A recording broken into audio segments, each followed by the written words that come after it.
Marekani kumkamata Ibrahimu Traore. Kwa nini Michael Langley ana wasiwasi? Je, ameomba msamaha kwa mwamba Ibrahimu Traore na kwa Afrika? Maana yeye ni Black America. Katika hali isiyo kawaida, jina la Captain Ibrahimu Traore, kiongozi kijana wa Burkina Faso anayejitambulisha kama mpigania haki za Afrika, imeingia katika vichwa vya habari vya dunia, si kwa mapinduzi aliyoyafanya tu, bali kwa kile kinachotajwa kuwa ni shinikizo kutoka kwa Marekani kutaka akamatwe. Tuhuma hizi hazijatolewa na mtu wa kawaida, bali ni kutoka kwa jenerali wa nyota 4 wa Marekani, Michael Langley, ambaye ni kamanda wa kikosi cha Marekani cha Afrika kinachoitwa United States Africa Command, AFRICOM. Katika kikao rasmi cha baraza la Seneti la Marekani wiki iliyopita, Langley aliitwa kutoa tathmini kuhusu hali ya usalama barani Afrika. Katika maelezo yake alimtaja wazi Kapteni Traore, akisema kwamba anatumia dhahabu ya taifa lake kujilinda binafsi badala ya kuwalinda wananchi, na akaongeza kuwa kuna haja ya kumchukulia hatua kali za kimataifa, akisema, "Tunapendekeza hatua mahususi, vikwazo vya kifedha, ushirikiano wa kimataifa, na ikiwa itahitajika, Traore azuiliwe ili kulinda maslahi ya kikanda na kimataifa." Kauli hiyo imetafsiriwa na wengi kuwa ni wito wa wazi wa kumkamata kiongozi huyo. Lakini je, kweli Traore ni tishio kwa usalama wa dunia, au ni kiongozi asiyejiweka chini ya amri ya mataifa ya Magharibi?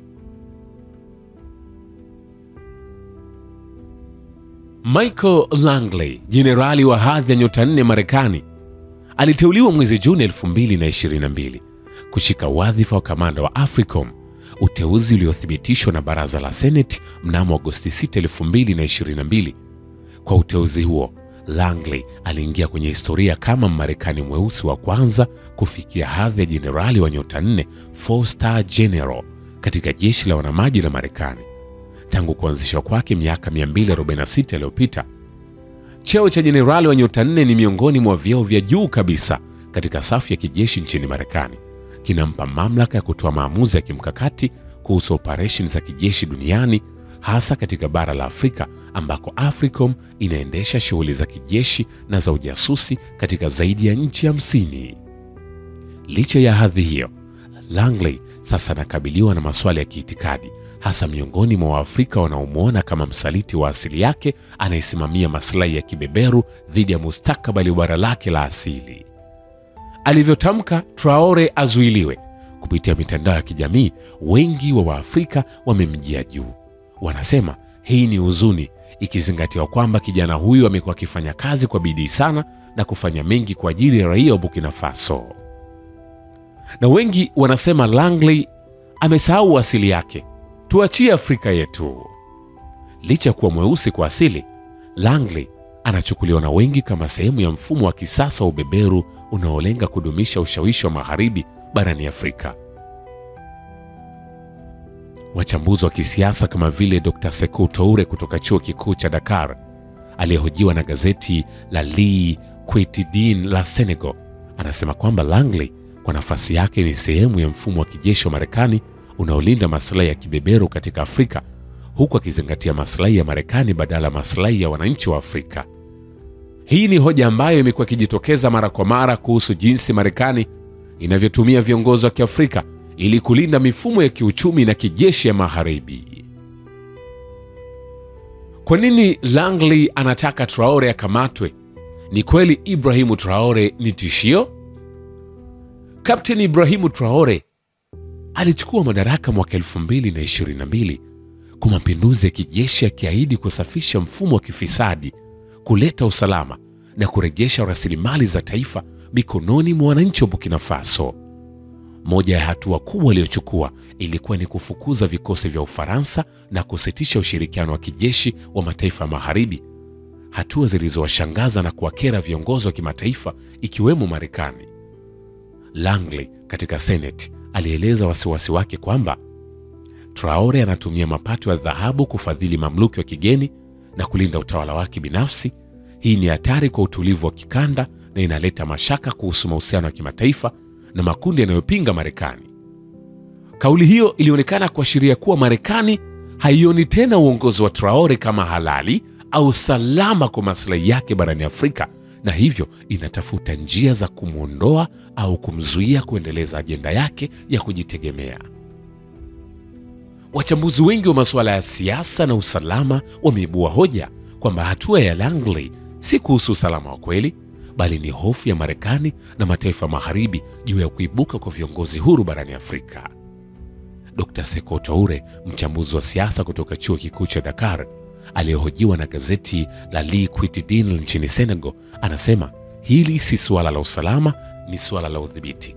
Langley anajua fika kuwa dhahabu ya Burkina Faso imekuwa silaha ya kiuchumi kwa Traore. Marekani inahofia mfano huu kuenea katika mataifa mengine ya Afrika. Kauli hiyo inaungwa mkono na Dr. Aminata Diallo, mtaalamu wa siasa za ukanda wa Sahel kutoka chuo kikuu cha Abidjan, aliyeiambia RFI Swahili kwamba Marekani mweusi anayeongoza juhudi za kuzuia Afrika huru, hilo ndilo tatizo kubwa. Hii ni sura mpya ya ukoloni wa kijeshi kupitia Waafrika waliopandikizwa kwenye mifumo ya kibeberu. Nini mtazamo wa mwamba Ibrahimu Traore? Ibrahimu Traore anasema, tutachimba dhahabu yetu sisi wenyewe, sio kwa ajili ya Ufaransa, kwa ajili ya watu wetu. Ilikuwa kauli maarufu ya Traore alipoamua Ufaransa iondoke kwenye ardhi ya Burkina Faso. Na kauli hii na hatua iliyochukuliwa imeonekana na wengi kama chanzo kuibua Marekani na kina Langley kutaka akamatwe. Traore ni mwanajeshi, haogopi hilo. Amesema mara kadhaa atapambana kwa ajili ya watu wake, jambo linalompa sifa kubwa Afrika. 80% ya maisha yangu ni vita. Tutajilinda nanyi mjilinde kwa faida yetu sote, anawaambia wananchi wake katika moja ya mikutano yake, na kuongeza, mapambano tunayopambana sio kwa ajili ya Burkina Faso, lakini kwa ajili ya Afrika nzima. Kwa baadhi ya Waafrika, Traore ni mfano wa kiongozi anayejitolea kwa ajili ya watu wake. Kwa wengine, hasa mashirika ya kimataifa yanayoegemea upande wa magharibi, yeye ni tishio linalostahili kukabiliwa. Magharibi wanamuona hivyo. Katika mazingira ya sasa ambapo mataifa ya magharibi na Asia yamekita mizizi ya Afrika, viongozi kama Ibrahimu Traore wanajitokeza kama nembo ya kizazi kipya cha Afrika kisichotaka tena kutegemea msaada wa kigeni au ulinzi wa mataifa ya nje. Wanasisitiza matumizi ya rasilimali kwa ajili ya maendeleo ya ndani, ujasiri wa kidiplomasia na ukombozi wa kiuchumi. Lakini juhudi hizi zinakumbana na upinzani mkubwa kutoka kwa mataifa yenye ushawishi kama Marekani, ambayo kupitia taasisi ya kijeshi Marekani kama AFRICOM inayoongozwa na Langley inajaribu kudhibiti siasa za bara hili kupitia usalama na misaada ya kijeshi. Inasubiriwa kuona kama Marekani itamkamata kweli Traore baada ya kauli ya kiongozi mkubwa wa kijeshi Langley. Viongozi wa Afrika watakaa kimya, hususan wa ECOWAS au wa ukanda wa SADC na kanda nyinginezo? Muda utazungumza. Langley ataomba msamaha kwa Afrika? Muda utazungumza. Shukran kwa Yusuf Mazimu. Shukran kwa Babu wa Kivita na Historia ya Dunia. Mimi ni Richard Shio, The Rich Voice. Ni follow Instagram na TikTok kama Rich Voice Official. Asante.